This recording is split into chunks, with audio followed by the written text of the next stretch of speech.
हृदय की गहराई से अभिनंदन करता हूँ, धन्यवाद करता हूँ कि आपने अपना बहुमूल्य समय निकाला और यहाँ पर उपस्थित किए। जैसा आप सभी को पता है कि 25 तारीख को हम लोगों का दिल्ली में चुनाव होना है, लोकसभा का चुनाव, और भाजपा पिछले 2 बार से दिल्ली में 7-0 से जीत रही है। लोकप्रिय, यशस्वी, कर्मठ प्रधानमंत्री श्रीमान नरेंद्र भाई मोदी जी और भाजपा के संपूर्ण टीम, जो पिछले सिर्फ 1-2 महीने से नहीं 10 साल से अनवरत लगातार देश हित में मेहनत कर रहे हैं और देश के बिल्कुल कायाकल्प कर दिए। सब कुछ बदल गया है पिछले 10 साल के अंदर भारत का, जो किसी से छिपा हुआ नहीं है। प्रधानमंत्री जी ने एक दिन का भी छुट्टी इस 10 साल में नहीं लिया, यहाँ तक कि जिस दिन उनके वो काम पे लग गए, और सिर्फ इसलिए लग गए क्योंकि उन्होंने बताया कि मेरा अपना निजी कोई परिवार नहीं है, मेरा परिवार तो पूरा भारत ही हमारा परिवार है। 140 करोड़ आबादी हमारे परिवार है, और वो चीज उनके कार्यशैली में दिखता है। केवल बोलने का बात नहीं है, पल पल, एक एक मिनट, 24 घंटा जो उनके कार्य करने का शैली है, जो कार्य करने का तरीका है, जो देश के लिए उन्होंने किया है, वो किसी से नहीं छिपा है। और ऐसी लड़ाई जहां पर आज देश में सवाल सिर्फ 400 पार का नहीं है, ये 400 पार का माहौल, ये जो पूरा वातावरण तैयार हुआ है, ये देश की जनता ने आशीर्वाद दिया है। और इसके पीछे 10 साल का जो पूरा एक यात्रा है, जिस यात्रा ने न केवल भारत को दुनिया भर में लोकप्रिय बनाया, भारत के मान सम्मान को बढ़ाया, बल्कि हर क्षेत्र में हम आगे बढ़े हैं। और खास करके जो कुछ ऐसे फैसले लिए गए, ऐसे कार्य किए गए, चाहे वो राम मंदिर का निर्माण हो, चाहे वो कश्मीर में 370 धारा हटाने की बात हो, चाहे आतंकवादी घटना समाप्त करने की बात हो, चाहे सड़कों का जाल बिछा दिया गया हो, चाहे अर्थव्यवस्था 11वीं से 5वीं आ गया हो और आने वाले अगले साल में तीसरी अर्थव्यवस्था बनने की ओर अग्रसर हो गया हो, ऐसे कई सारे ऐसे कार्य किए गए जिसके आधार पर लोगों के जज्बा, जुनून, उत्साह और पूरे भारत के अंदर में भारत को विश्व गुरु बनाने का जो संकल्प हमारे प्रधानमंत्री ने लिया है, वो आप सभी के सहयोग से, आप सभी के आशीर्वाद से, सबके इच्छा के अनुसार ही ये बात सामने आई है कि अब की बार 400 पार। हम धन्यवाद करना चाहते हैं उत्तर पूर्वी लोकसभा के हमारे लोकप्रिय सांसद श्री मनोज तिवारी जी का, एवं और जो भी कैंडिडेट को दिल्ली में 7 कैंडिडेट हैं, सभी को बहुत बहुत शुभकामना देना चाहता हूं कि आज एक गंभीर विषय पे ठीक चुनाव से 2 दिन पहले भाजपा हिमालय परिवार के द्वारा आयोजित ये कार्यक्रम सिर्फ एक कमरे का कार्यक्रम नहीं है, ये कार्यक्रम सिर्फ मनोज तिवारी जी तक का सीमित नहीं है। इस कार्यक्रम के माध्यम से निश्चित ही हम परिणाम तक जाएंगे और दिल्ली में माननीय मनोज तिवारी जी के साथ साथ हम 7 सीट को 7-0 से जीतेंगे। वो आपका यहाँ उपस्थित होने से जो विश्वास देखने को मिल रहा है। हम पुनः एक बार हमारे सच्चिदानंद पोखरियाल जी को भी धन्यवाद इसलिए देना चाहते हैं कि उन्होंने कल सुबह ही ये फैसला किया, हमारे हिमालय परिवार, भाजपा हिमालय परिवार के प्रभारी संयोजक और एक एक सदस्यों से बात करके उन्होंने बोला कि ये तय करना है कि हम लोगों को माननीय सांसद मनोज तिवारी जी के आवास पर कार्यालय में एक कार्यक्रम रखते हैं, जिसमें दिल्ली के सभी गण्यमान्य लोग उत्तराखंड के उपस्थित रहेंगे। और भी अगर कोई आना चाहते हैं प्रवासी अन्य राज्यों से, उनको भी बुलाकर हम लोग यहाँ सम्मानित करना चाहेंगे। और हम लोग ये विचार विमर्श करेंगे 2 घंटे में बैठ के कि अगला 2 दिन जो है वो बहुत महत्वपूर्ण है। और खास करके महत्वपूर्ण इसलिए भी है कि पूरे देश में कौन कौन कैंडिडेट किस गठबंधन से खड़ा हुआ, किसके विरुद्ध खड़ा हुआ, वो एक अलग बात है। लेकिन मनोज तिवारी जी के अगेंस्ट में जो कैंडिडेट खड़ा हुआ है वो बहुत ही संदिग्ध है। वो बहुत ही विचार करने वाली बात है कि एक व्यक्ति जो जेएनयू के अंदर ये बोलता है कि भारत तेरे टुकड़े टुकड़े होंगे, हम शर्मिंदा हैं, अफजल तुम्हारे कातिल जिंदा हैं, ऐसे व्यक्ति को शर्म आनी चाहिए कांग्रेस पार्टी को, जो ऐसे व्यक्ति को जो भारत के टुकड़े करने की बात करता है। और दिल्ली जो हमारी देश की राजधानी है, वहां पर ऐसे कैंडिडेट को, ऐसे व्यक्ति के खिलाफ या किसी भी व्यक्ति के खिलाफ, किसी भी कैंडिडेट के खिलाफ खड़ा करना, ये कांग्रेस पार्टी की मानसिकता को स्पष्ट रूप से दर्शाता है कि वो कौन से दिशा में इस देश को लेके जाना चाहते हैं।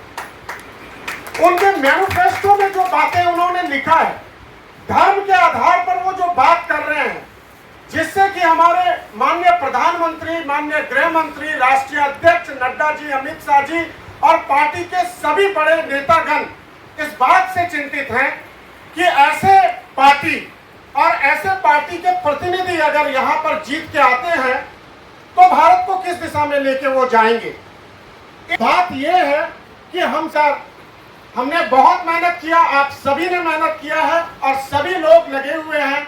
क्योंकि हम भाजपा हिमालय परिवार का एक सदस्य भी है, कोई उत्तराखंड से आया है, कोई पूर्वांचल से का आया है, कोई राजस्थान से आया या अन्य प्रदेशों से यहाँ पर उपस्थित लोग जो भी यहाँ पर आए हैं, आप सभी निश्चित रूप से इसकी गंभीरता को देखते हुए यहाँ पर उपस्थित हुए हैं।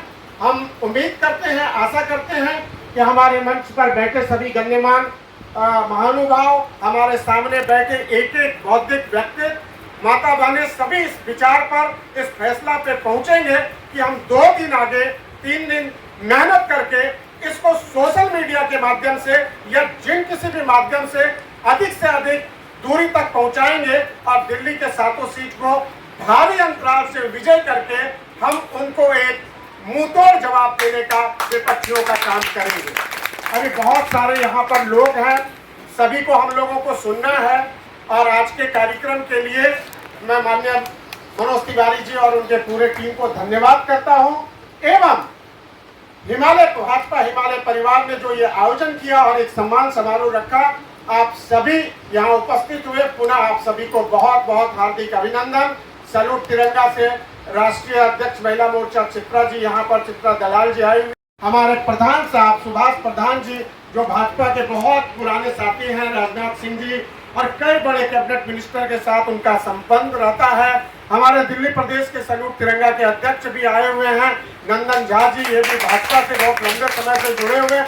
एवं आप सभी जो भी अपना बहुमूल्य समय यहाँ निकाल के आए, आप सभी को बहुत बहुत हार्दिक अभिनंदन करता हूँ, प्रणाम करता हूँ। एक बार पुनः भारत माता की नारा लगा के मैं अपने वाणी को विराम दूंगा।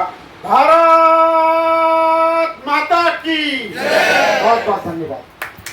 मंत्रालय और उस उद्यमिता के मंत्रालय के अंतर्गत युवा लोग काफी बैठे हैं, इसलिए जानकारी दे रही हूँ।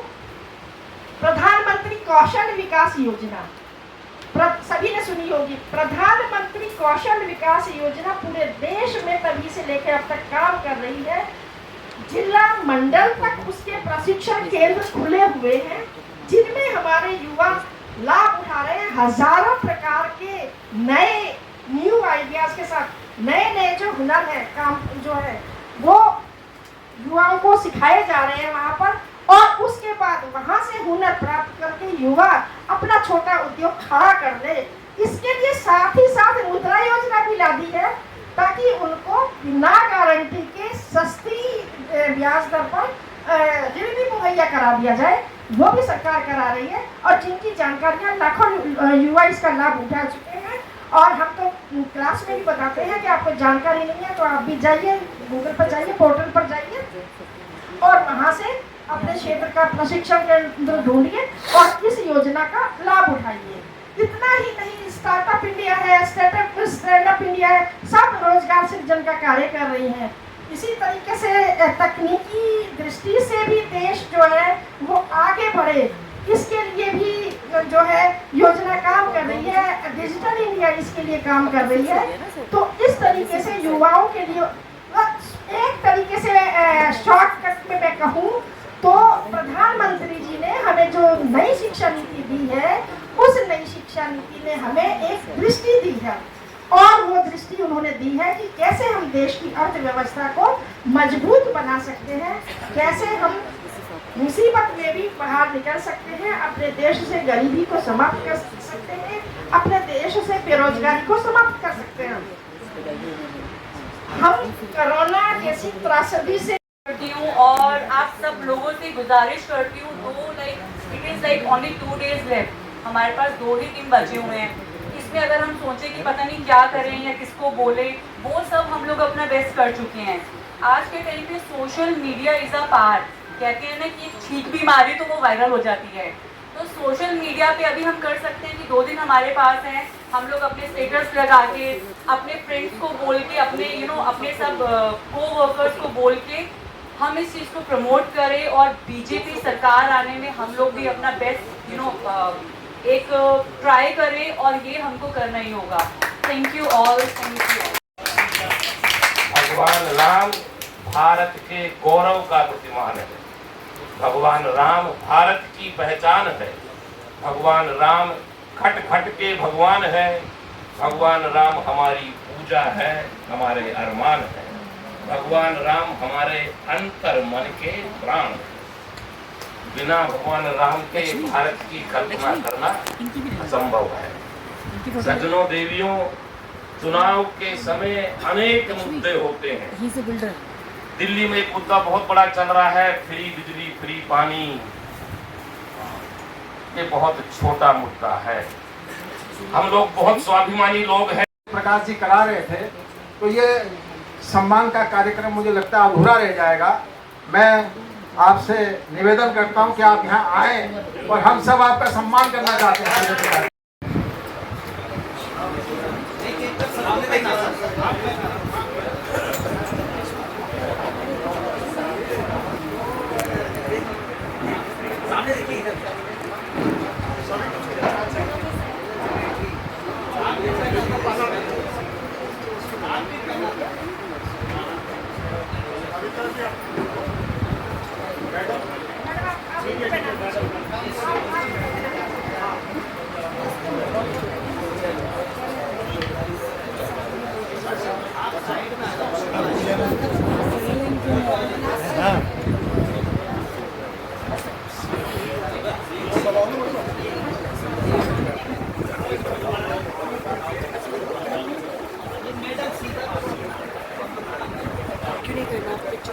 मैंने आपका फोटो ले लिया।